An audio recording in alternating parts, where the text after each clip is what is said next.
இயேசுவின் அன்பு இதயங்களுக்கு காலை வணக்கம். இந்த நாள் உங்களுக்கு ஆசீர்வாதமாக அமைய வாழ்த்துக்கள்.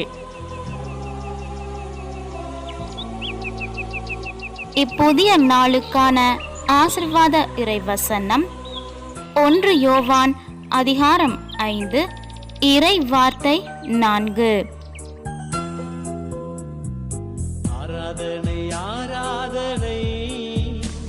கடவுளிடமிருந்து பிறக்கும் அனைத்தும் உலகை வெல்லும். உலகை வெல்லுவது நம் நம்பிக்கையே. அற்புதமே, அதிசயமே.